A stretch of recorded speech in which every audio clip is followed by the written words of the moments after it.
This is where most moves go wrong.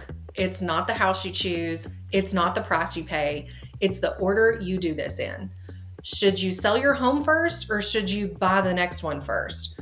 Because if you get this wrong, here's what's actually going to happen. You're either going to rush into a house that you don't love, or you're going to end up stuck carrying two homes, mortgages, and all the expenses that go with that, and watching your stress go through the roof. And what makes this harder is that people will confidently tell you that there is a right answer when there isn't.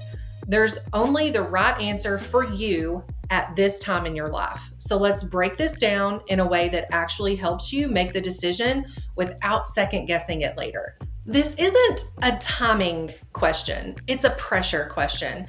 Most people think this is about timing the market, and it's not. It's about choosing what kind of pressure you're willing to live with. Because either way, you're signing up for pressure, because real estate's one of the most stressful things, buying or selling a house. It's very stressful. If you sell first, you're dealing with time pressure. And if you buy first, you're dealing with financial pressure.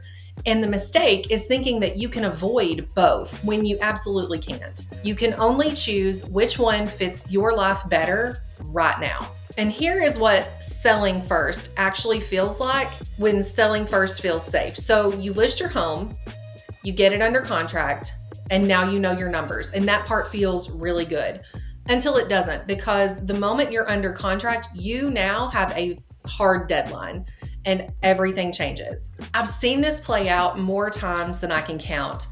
You can go under contract and then you have 30 to 45 days, sometimes if you're lucky, 60 days.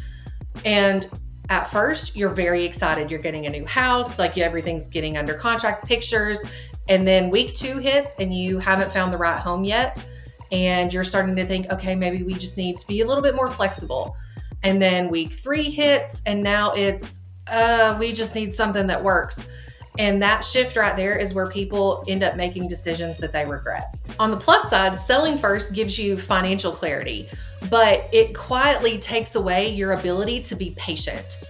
So if that pressure exists, why does selling first make sense for so many people? Selling first is the right move when, one, you need your equity to buy. If your next purchase depends on that money, this is the cleanest path. And number 2, if you want control over your budget, there's no guessing here, no stretching. You know exactly what you're working with. And number 3, you have a backup plan. And this matters more than people think. That could be renting short term, staying with family, negotiating extra time after closing. It's not ideal, but it gives you breathing room.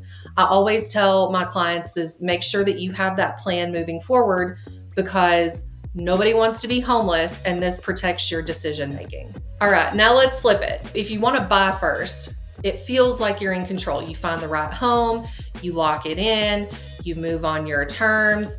There's no rushing, there's no settling, but the trade-off shows up in a different way, because now you're carrying your current home while trying to sell your last home.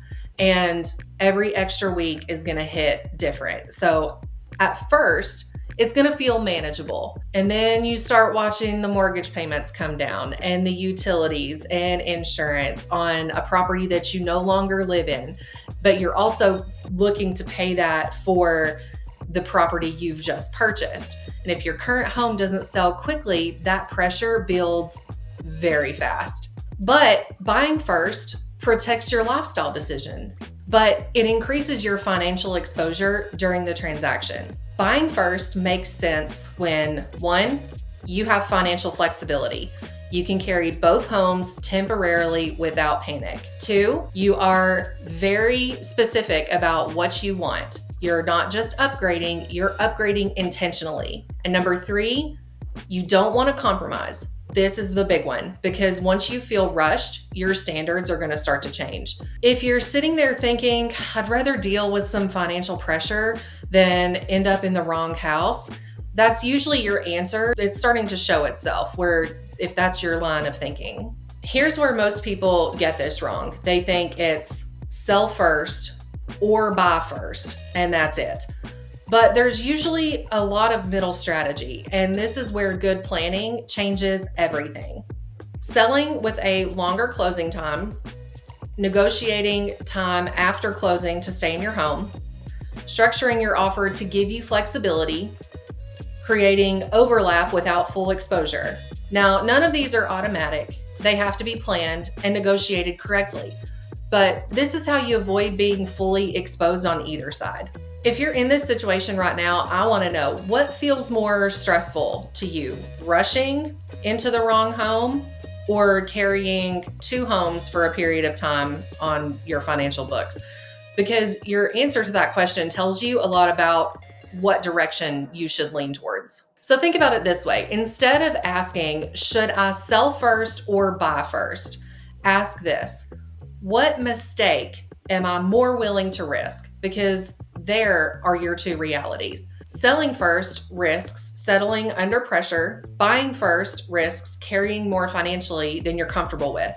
There is no zero risk version to this. Say that 5 times fast. Only a better fit for your life in this moment. If you were mapping this out today, the conversation wouldn't start with the market. It would start with you, your budget comfort, your monthly tolerance, your timeline flexibility, non-negotiables in your next home. Because the right strategy is built around your life, not just what's happening in the market at this particular time. This decision seems really simple on the surface, but it controls everything that comes after it. Your timeline, your stress level, your financial comfort, and how much you're actually going to enjoy the home once you move into it. So don't rush this part. Slow it down. Think it through. Choose the pressure that you can handle, the lesser of the two evils, if you will. And if you're working through this right now and you want to map out for your specific situation, that's where having a plan makes all of the difference. So make sure you're subscribed, because I break down this entire process in a way that helps you make smarter decisions without all the overwhelm. This is a stressful enough process as it is. Let me help you make it easier. And if this helped you get a little bit more clarity, this is exactly where you want to start.